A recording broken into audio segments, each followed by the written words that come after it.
बहुत बहुत स्वागत है दोस्तों आपका आज के यानी 11 दिसंबर 2020 के मार्केट एनालिसिस के वीडियो में। चलिए दोस्तों, आज का डेटा देखने से पहले जैसे काफ़ी लोगों ने बोला है कि करंट डे का भी एक बार एनालिसिस शेयर कर दिया करूं आप लोग के साथ, तो let us do that first only. वही करते हैं पहले। आज जैसे मार्केट खुला था तो आप देखिए, हम डेटा जो था वो नेगेटिव था। हमें क्या मौका मिला मॉर्निंग में शॉर्ट करने का? हमें मार्केट खुलते साथ ही ऊपर की तरफ ट्रेंड करने लग गया और हमारे को मार्केट में मौका नहीं मिला शॉर्ट करने का। हमने यहाँ पे अगर प्राइस एक्शन के बेस पे हमें शॉर्ट करना था तो यहाँ पे एक जगह पे जहाँ हॉल्ट लिया था, ये लेवल, इसके लो के ब्रेक पे ये एक सपोर्ट यहाँ पे जो क्रिएट हो रही थी, इसके सपोर्ट के ब्रेक पे हमें शॉर्ट लेना था। और यहाँ पे शॉर्ट लेने के बाद जब प्राइस यहाँ तक नीचे आ गया तो हमारे को अपना स्टॉप लॉस पहले तो यहाँ रखना था जो दिन का हाई था, और प्राइस एक्शन के बेस पे ही जो पिछला सपोर्ट था, क्योंकि वो टूट चुका था, जब हमारा नीचे का लेवल अचीव हो गया तो हमारे को ट्रेल करके अपनी कॉस्ट पे स्टॉप लॉस कर देना चाहिए था। और हुआ क्या, मार्केट ने एक्चुअली में हमारा जो स्टॉप लॉस था ये वाला, वो जो ट्रेल कर रहे थे हम, वो कट हो गया और वापस से मार्केट ऊपर की तरफ चला गया। तो आपका actually cost to cost basis पे ये स्टॉप लॉस कटता तो आपका कोई लॉस नहीं होता, आपका ब्रोकरेज के लॉस के अलावा। दोबारा कब शॉर्ट करना चाहिए था? दोबारा हमें शॉर्ट करना चाहिए था जब ये लेवल ब्रेक हुआ। और ये लेवल कब ब्रेक हुआ हमारा? जाके इस कैंडल में ब्रेक हुआ, ये यहाँ पे। और स्टॉप लॉस का होना चाहिए था अब की बार स्टॉप लॉस होना चाहिए था 13,600 के जस्ट ऊपर। तो अराउंड 50 पॉइंट्स के स्टॉप लॉस के साथ हमारे को यहाँ पे ट्रेड लेना चाहिए था। और ये देखिए, ये लेवल टूटने के बाद मार्केट किस तरीके से नीचे गया। हल्का सा हमारा ट्रेड तो यहीं पे एक्टिवेट हो गया था, अराउंड एट दिस कैंडल, यहीं पे, क्योंकि ये हमें कंफर्मेशन भी थी एक बहुत बड़ा, यहाँ पे प्राइस वॉल्यूम भी बहुत ज़बरदस्त था सेलर्स का। तो जब ये हमारा ट्रेड एक्टिव हुआ तो उसके बाद हमने स्टॉप लॉस रखा हुआ था यहाँ पे। और उसके बाद देखिए अब मार्केट कहाँ तक गया नीचे, 550 के लेवल पे अगर हमारा सेल था तो 420 तक मार्केट नीचे आया। अगर आप ट्रेल करते रहे हो तो भी, अगर आप इस लेवल तक या कहीं यहाँ पे स्टॉप लॉस भी रखते तो भी अच्छे खासे आप प्रॉफिट में रहते, कि अगर ये कटता भी लेवल तो आपको अच्छा प्रॉफिट यहाँ पे मिलने की उम्मीद थी। तो हमेशा, जैसे कल के वीडियो में भी मैंने आपके साथ शेयर किया था, कि जब भी आप ट्रेड करें प्राइस एक्शन की कंफर्मेशन जरूर ले लें। डेटा अगर नेगेटिव है तो हो सकता है वो पहले पंप करके ऊपर लेके जा रहे हैं ताकि डंप करके माल आपको नीचे चिपका सके। ये देखिए आप, वॉल्यूम भी जो सेलर्स का था वो जितने भी बाइंग वॉल्यूम थे उनके मुकाबले कितना ज़्यादा हैवी था। तो ये भी एक कंफर्मेशन था। लेकिन जो मैं बार बार बोलता हूं कि हमेशा ट्रेल करें। जिन्होंने ये शॉर्ट किया होगा लेकिन ट्रेल नहीं किया, उनके काफ़ी हद तक गेंस तो वापसी की रिकवरी ने ख़त्म कर दिए होते। तो इसलिए हमेशा ट्रेल भी जरूर कीजिए और प्राइस एक्शन की कंफर्मेशन का वेट कीजिए। चलिए अब आते हैं आज के डेटा पे और बात करते हैं आज के डेटा की। तो रिटेल क्लाइंट्स ने कुछ फ्यूचर सेल करे हैं, लेकिन बाकी जगह मोस्टली उन्होंने बुलिश पोजीशन ली है। फ्यूचर उन्होंने इंडेक्स और स्टॉक के दोनों के बेचे हैं। कल डीआईएस की थोड़ी ईगो हर्ट हो गई क्योंकि मैंने पॉकेट मनी मिलने की बात बोली थी, तो आज उन्होंने गुल्लक भी तोड़ दी अपनी और वहाँ से पैसे निकाल के 1499 फ्यूचर्स शॉर्ट किए। एफआईज की बात करें तो एफआईज ने खाली इंडेक्स फ्यूचर का यूज़ किया लगता है मार्केट को ऊपर चढ़ाने में, जो लास्ट में रिकवरी आई है, और बाकी जगह उन्होंने बियरिश पोजीशन कंटिन्यू करी है। प्रोज की बात करें तो उन्होंने भी फ्यूचर्स में बुलिश और बाकी जगह बियरिश पोजीशन का यूज़ किया है। चलिए हम नेट पोजीशन देखते हैं। तो रिटेलर्स के शॉर्ट, जैसे मैं बार बार बोल रहा हूँ, जब तक रिटेलर्स के पूरी तरह शॉर्ट नहीं निकलते बड़े फॉल की, मैं एक्सपेक्टेशन नहीं रख रहा। जो भी फॉल आ रहा है उसको देखिए कंज्यूम कर लिया जा रहा है। देखिए कल तक 16,000 थे, वापस से 22,000 पे आ गए हैं ये। तो बड़ा फॉल जब तक ये बैठे हैं तो इनको प्रॉफिट क्यों देंगे एफआईज, और खुद क्यों लॉस में आना चाहेंगे? और जो लोग ये समझ रहे हैं कि एफआईज में पावर नहीं है या कुछ नहीं है, आप इस बात को समझिए। एफआईज कैश में लगातार बाय कर रहे हैं, वहाँ से बाइंग प्रेशर है। एफआईज के पास इतने सारे लॉन्ग फ्यूचर्स खड़े हुए इंडेक्स के, वहाँ से बाइंग प्रेशर है। तो ये दो चीज़ें जब तक चलती रहेंगी, दोनों में से एक चीज़ को तो ख़त्म होना होगा, तभी मार्केट का कुछ नीचे की तरफ का डायरेक्शन बन सकता है। अदरवाइज ये मार्केट आपको इसी तरीके से झूले झुलाती रहेगी और इंट्राडे में स्टॉप लॉस भी हिट कराती रहेगी। लेकिन आपने प्राइस एक्शन को जरूर रेस्पेक्ट करना है, और प्राइस एक्शन किस तरीके से करना है वो भी मैंने आप लोग के साथ आज शेयर करने की कोशिश करी है अपनी तरफ से। एफआईज ने आज देखिए फिर इंडेक्स फ्यूचर में लॉन्ग ऐड किए। कॉल्स में जो कॉल रिटर्न थी रिटेलर की, अब वो कॉल बाय में आ गए, यानी वो बुलिश हो गए हैं। एफआईज की बात करें तो उन्होंने आज मौका देख के देखिए पंप एंड डंप यहाँ पे मारा है, अपनी कॉल निकाली, और 57,000 उनकी कॉल रह गई है, क्योंकि धीरे धीरे उनको निकलना है कहीं ना कहीं। उनको भी पता है 13,500 का लेवल ये है, यहाँ से मार्केट बहुत ज़्यादा ऊपर जाने को नहीं है। लिक्विडिटी की भी एक लिमिट होती है, अभी चल रही है, जब तक चल रही है हम डेटा को रिस्पेक्ट करते रहेंगे, क्योंकि डेटा अभी तक हमारे को कोई बड़ा फॉल नहीं बता रहा है। डेटा तो अभी भी अंडरटोन ऑफ बुल रन को कंफर्म ही कर रहा है।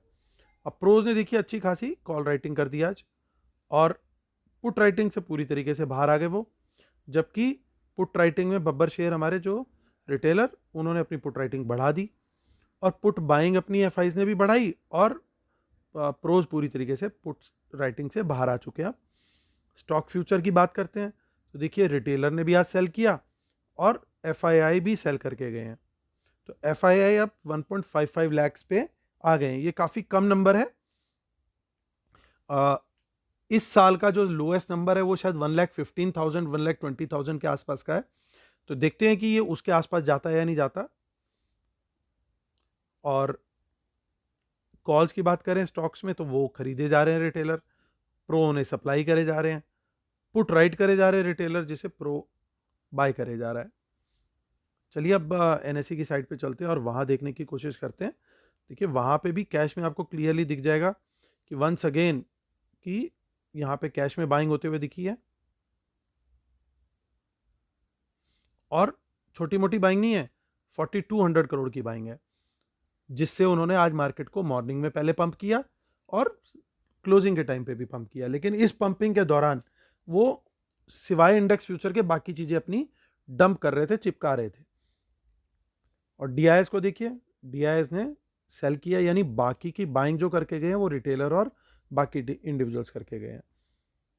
देखते हैं इंडेक्स फ्यूचर को, सारे लॉसेस जो थे मार्केट ने अपने, पहले सारे गेन्स लॉस में किए, फिर लॉसेस को ऑलमोस्ट रिकवर कर लिया, और यहाँ पे आज बिल्डअप भी देखने को मिल रहा है, लेकिन प्रीमियम अब ऑलमोस्ट खत्म हो चुका है।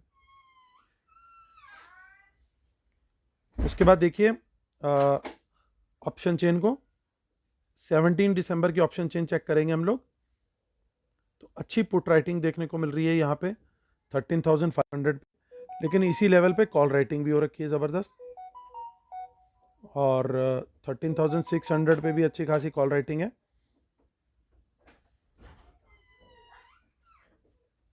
तो ये सपोर्ट और रेजिस्टेंस के लेवल्स हैं हमारे। और बैंक निफ्टी को देखते हैं।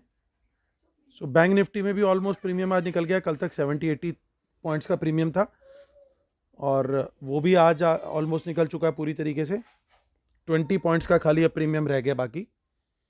और ओपन इंटरेस्ट में आज कुछ ज़्यादा चेंज नहीं हुआ यहाँ पे। और बैंक निफ्टी की ऑप्शन चेन देखिए, बैंक निफ्टी की ऑप्शन चेन में क्या दिखाई दे रहा है हमें यहाँ पे, कहाँ ये देखते हैं। एक तो सबसे पहले हमें चेक करना है ये कौन सी डेट की है, ये 17 दिसंबर है, और यहाँ पे देखिए आप यहाँ पे भी पुट राइटिंग हमारे को देखने को डेफिनेटली मिलेगी।